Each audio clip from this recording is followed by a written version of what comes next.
So if we're coming up, if the goal of our lesson is to give them like the historical context, right? Yeah. So we're trying to figure out the historical context of the development of the Constitution.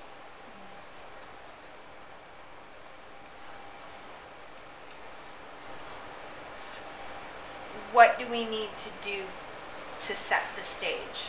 So if the assessment is a timeline, for instance,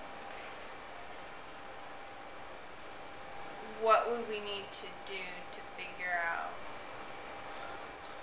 what we think they need to know about?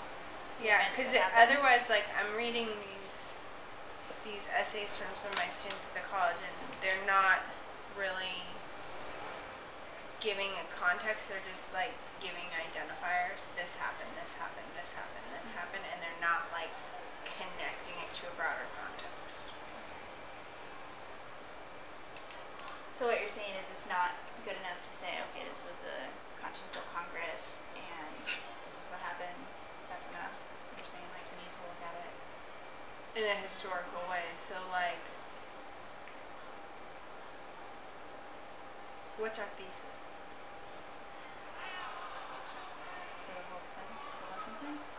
Yeah, because really what we're trying to get them to do is come up with the concrete details behind the founding of our Constitution, right?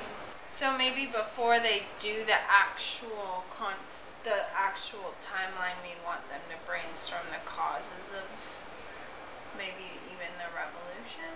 Okay. So you're looking at stuff like the Stamp Act and like. But I don't know. Because I can see how we can say, okay, so our system is based upon these principles: majority rule, individualism, equality, free enterprise system.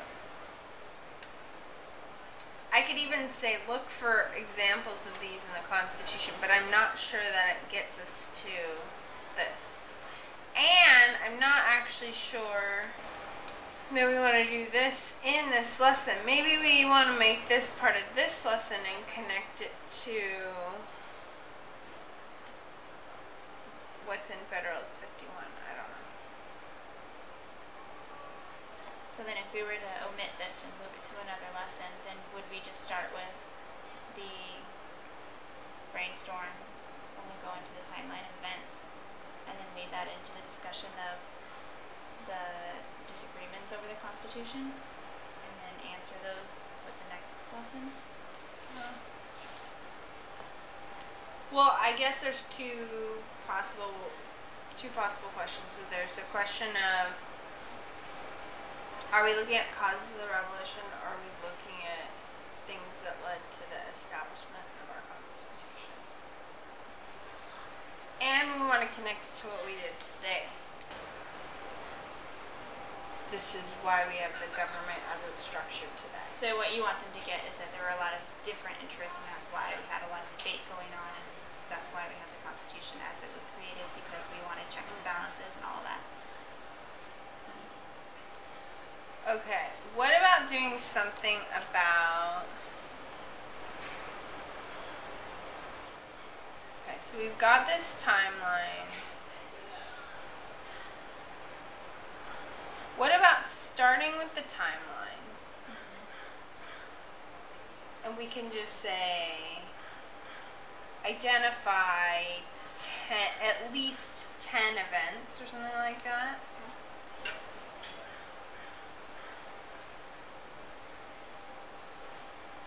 And how they contributed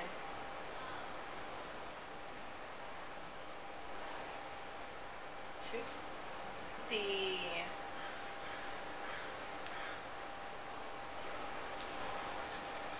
development of the U.S. government or something like that.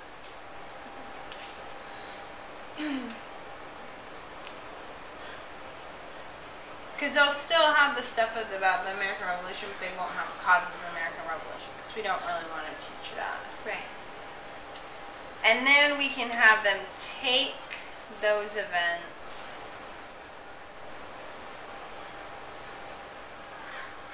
and either connect them to the ideas or connect them to fears that the founding fathers had and how that would lead to some sort of change in our Constitution. No, I think that's good because then when it connects to the Constitution in the next lesson, they're able to see like why. Like people know that there was a debate about, oh well, the federal system should have power. Oh no, the state should. But they can get the background of why that matters. Story for. Well, we can have them do those too. Because we'll say at least 10, so they could do more if they want. So we can say from 1215 to 1781. And then they can add each other's on there. So Magna Carta, English Bill of Rights,